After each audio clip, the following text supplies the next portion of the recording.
বাজে 12টা। এখন আমাদের খেতে ইচ্ছা করছে পেঁপে মাখা, আদা পাকা পেঁপে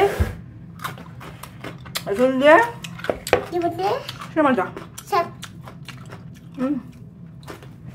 টুনটুনি কেমন? টক। এই যে রাত বাজে 12টায়, এখন আমি আধা পাকা পেঁপেটা মাখিয়ে ফেলবো। এই যে এই আধা পাকা পেঁপেটা আমরা মা মেয়ে মিলে একসাথে খাবো, তো খুব সুন্দর করে মাখাবো মরিচ দিয়ে। আজকে হবে পেঁপে মাখা। আহা সাথে হবে স্পেশাল তেঁতুল। থাপা ধরো হয়েছে। এই যে তেঁতুল,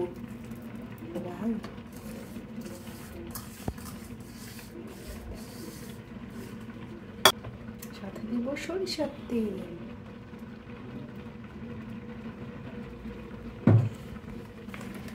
এদিকে ধরো, এদিকে দেখাও, জোর করে আলোক করে দেখা, এরকম আলোক করে। কি হলো?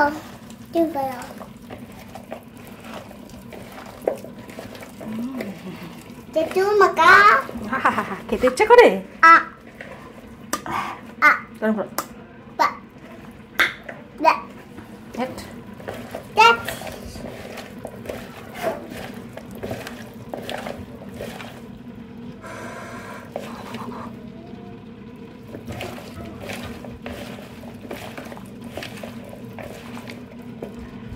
এরকম একটা তেঁতুল দিয়ে পেঁপে মেখে খেলে কেমন হয় বলেন তো?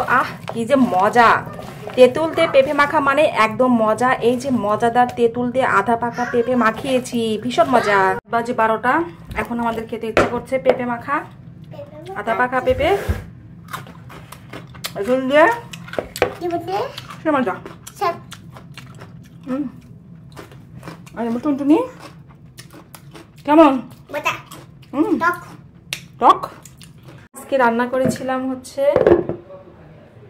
শাক ভাজি, লাল শাক ভাজি। সবাই খেয়ে ফেলেছে, আর এইটুকু আছে। আর আছে হচ্ছে রান্না করেছি হচ্ছে, এটা হচ্ছে পুঁই শাক দিয়ে ডাল দিয়ে রান্না করেছি। এটা আমার ভীষণ পছন্দ, পুঁই শাক দিয়ে ডাল দিয়ে এই খাবারটা ভালো লাগে।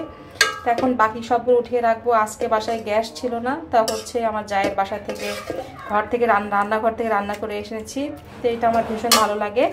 সাথে আজকে রান্না করে ফেলেছি হচ্ছে এই তো মাছ দিয়ে, হচ্ছে কাতল মাছ দিয়ে, আলুগুলো বেছে রেখেছি কাতল মাছ দিয়ে, সাথে হচ্ছে রুই মাছ দিয়ে আলু বেগুন দিয়ে ঝোল করেছি। সাথে হচ্ছে দিয়েছি হচ্ছে কচুরমুখী। এইটাতে ঝোল করলে কিন্তু ভীষণ ভালো লাগে। তাই তো আজকের এই সিম্পল আয়োজন। আর হচ্ছে আমি হচ্ছে পেঁপে মাখার ভিডিওটা অনেক আগেরই ছিল, তাই এর সাথে অ্যাড করে দিলাম। আজকের এই সিম্পল আয়োজন করেছি।